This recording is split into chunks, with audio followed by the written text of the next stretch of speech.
tape? Good. You taping right now? All right. From Seattle, the Earth on the Air Radio Cooperative presents Earth on the Air.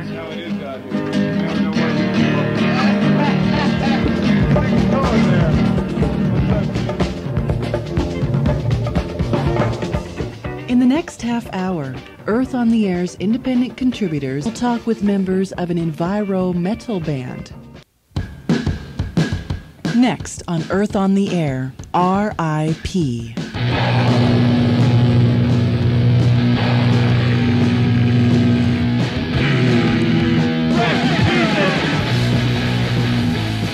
R.I.P.'s message is, save the planet or die with it, and they deliver that message in a loud envelope, evoking 70s hard rock filtered through more recent varieties of metal.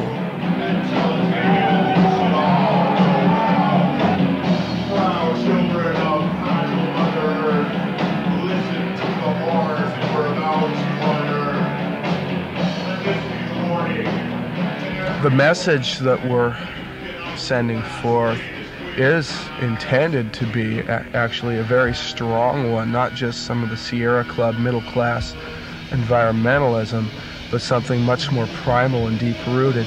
And to get that through, I believe we do need to add this shock, add the heavy fist, if you will. We all wear face paint for the pure shock value of it, I believe. We have illusions of conjuring that we add to the act, and fireworks and additional blood and gore and severed limbs, and yeah, the magic appearing me casket. I appear out of a casket at the beginning of the show. Welcome to our industrial circus. Kindly step inside. I'm sure you'll find that things are made to be a sheer delight. We'll make you pay, look away, ignore evil glad. We'll take your trees, pollute your lakes, and rape this fertile land. Originally, we started off as kind of a death metal. At that time, I was writing most of the lyrics, and through my investigations to find more ways to be disgusting and death-related, I discovered I discovered nuclear war and toxic waste and environmental degradation of all sorts, which kind of inspired me to realize that the world was deteriorating and something needed to be done. So I started writing more from that standpoint.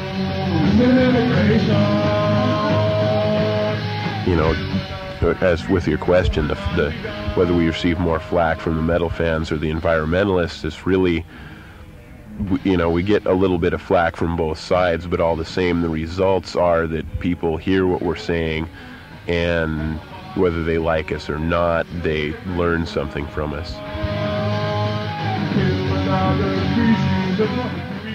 I did have one person of mine that I work with comment that he left our show feeling very responsible. You know, like he had to go out there and do something about it. And he kind of came off in that way, sort of on the negative, like, you know, like, well, now I left your show kind of feeling like I had to go do something, you know, and I thought that was great, even though he was kind of like, you know, so I know that effect gets thrown out there. I've had younger kids at like our all ages shows come up to me and go, wow, I didn't know it was like that, you know, is it really that bad? And, you know, all I can say is, yeah. They don't make me sick discussing their duty to God. Not one is dissatisfied. Not one is demented with the mania of owning things. Not one kneels to another, nor to his kind that been thousands of years ago. Not one is respectable or industrious over the whole earth. Are we really living a rewarding life, or are we just pawns of an industrial complex?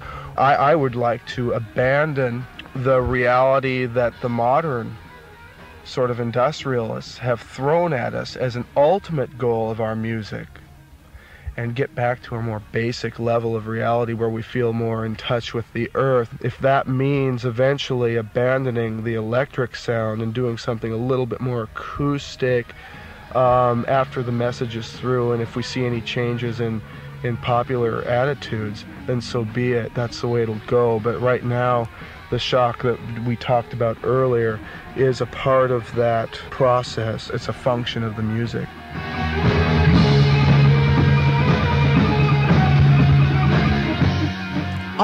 R.I.P. is D. Viper, Eric Owl, William Toad, Sluggo, and Iron Lord. They were recorded by Bill Svoboda.